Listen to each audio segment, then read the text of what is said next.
Hi friends, welcome to Renna Veetu Samayal. Renna Veetu Samayal இன்னைக்கு குழந்தைகளுக்கு பிடிச்ச மாதிரி சூப்பரான வெஜ் பாஸ்தா தான் பார்க்க போறோம். இப்படி செஞ்சு கொடுத்தா குழந்தைங்க ரொம்ப விரும்பி சாப்பிடுவாங்க. ஸ்கூலுக்கு லஞ்சுக்கு கொடுத்து விட்டா லஞ்ச் பாக்ஸே காலி ஆயிடும். அந்த அளவுக்கு ரொம்ப சுவையா இருக்கும். பெரிய பெரிய ஹோட்டல்ல ரொம்ப விலை கொடுத்து வாங்காம வீட்லயே ரொம்ப சிம்பிளா செஞ்சிரலாம். அந்த சுவையான வெஜ் பாஸ்தா எப்படி செய்யறதுன்னு வாங்க பாத்திரலாம். பாஸ்தா பண்ணுறதுக்கு ஒரு பாத்திரத்தில் தண்ணி வச்சுருந்தேன். தண்ணி நல்லா கொதிக்க ஆரம்பிச்சிருச்சு. இப்போ இதில் கொஞ்சமாக கல்லுப்பு சேர்த்துக்கலாம். அரை ஸ்பூன் எண்ணெய். இது கூடவே நம்ம எடுத்து வச்சிருக்கிற பாஸ்தா சேர்த்துக்கலாம். இன்றைக்கி நான் கோதுமை பாஸ்தா எடுத்திருக்கேன். மைதாலையும் கிடைக்குது பாஸ்தா, கோதுமையிலையும் கிடைக்குது. பாஸ்தா சேர்த்துட்டு நல்லா கலந்து விட்டுடலாம்.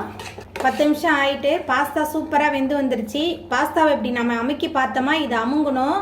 இப்போ பாஸ்தா வெந்ததுக்கு அப்புறமா இந்த தண்ணியை தனியாக வடித்து வச்சிடலாம். வெஜிடபிள் பாஸ்தா பண்ணுறதுக்கு 4 டேபிள் ஸ்பூன் அளவுக்கு எண்ணெய் சேர்த்துக்கலாம். எண்ணெய் சூடாகி வரட்டும். எண்ணெய் சூடான பிறகு இதில் பொடியாக நறுக்கின பூண்டு சேர்த்துக்கலாம். பூண்டு சேர்த்துட்டு நல்லா கலந்து விட்டு வதக்கிடலாம். பூண்டுக்கு பதிலாக இஞ்சி பூண்டு விழுது கூட நீங்கள் சேர்த்துக்கலாம்.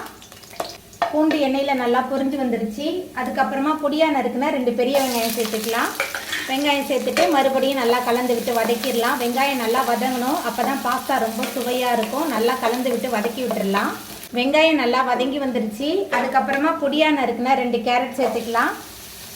கேரட் சேர்த்துட்டு மறுபடியும் நல்லா வதக்கி விட்டுறலாம். இது கூட பச்சை பட்டாணிலாம் சேர்த்து செய்யலாம். என்கிட்ட இன்னைக்கு கேரட் மட்டும்தான் இருந்தது. நான் அதனால் கேரட் மட்டும்தான் போட்டு சமைக்கிறேன். ரொம்ப சூப்பராக இருக்கும். கேரட் சேர்த்துட்டு நல்லா கலந்து விட்டு வதக்கியாச்சு. அதுக்கப்புறமா மிக்சியில் சேர்த்து அரைச்ச 3 பழத்தோட தக்காளி சாறு சேர்த்துக்கலாம். தக்காளி சாறு சேர்த்துட்டு நல்லா கலந்து விட்டுறலாம். தக்காளி சாறு சேர்த்துட்டு நல்லா கலந்தாச்சு. நம்ம ஏற்கனவே பாஸ்தா வேக வைக்கிறதுக்கு உப்பு சேர்த்துருக்கோம். இது இந்த வெஜிடபிளுக்கு தேவையான அளவுக்கு உப்பு மட்டும் சேர்த்துக்கலாம். அதுக்கப்புறமா 1 டேபிள் ஸ்பூன் அளவுக்கு காரமான தனி மிளகாய் தூள் சேர்த்துருக்கேன். உங்கள் காரத்துக்கு தகுந்த மாதிரி நீங்கள் சேர்த்துக்கோங்க.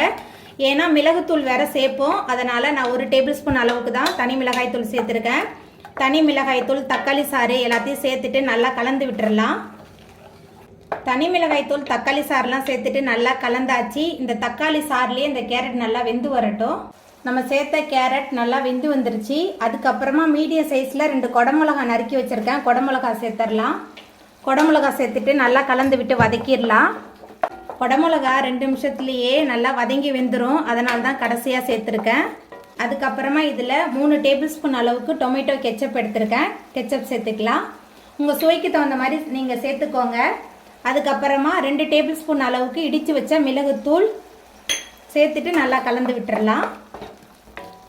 கெச்சப் சேர்த்துட்டு நல்லா மிக்ஸ் பண்ணியாச்சு.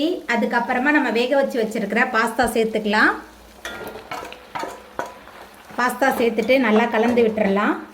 பாஸ்தாலாம் சேர்த்துட்டு நல்லா கலந்தாச்சு. ரொம்ப சுவையான வெஜ் பாஸ்தா சூப்பராக ரெடியாகி வந்துட்டு இப்போ நம்ம அடுப்பு ஆஃப் பண்ணிடலாம். அவ்வளோதாங்க, சிம்பிள் அண்ட் டேஸ்ட்டாக செய்யக்கூடிய சூப்பரான வெஜ் பாஸ்தா அருமையாக ரெடி ஆகிட்டு. இந்த சுவையான வெஜ் பாஸ்தாவை நீங்களும் உங்கள் வீட்டில் செஞ்சு பாருங்கள். இந்த வீடியோ உங்களுக்கு பிடிச்சிருந்தா லைக் பண்ணுங்கள், ஷேர் பண்ணுங்கள், கமெண்ட் பண்ணுங்கள், சப்ஸ்கிரைப் பண்ணுங்கள். அப்படியே பக்கத்தில் உள்ள பெல் பட்டனையும் கிளிக் பண்ணிடுங்க. நன்றி.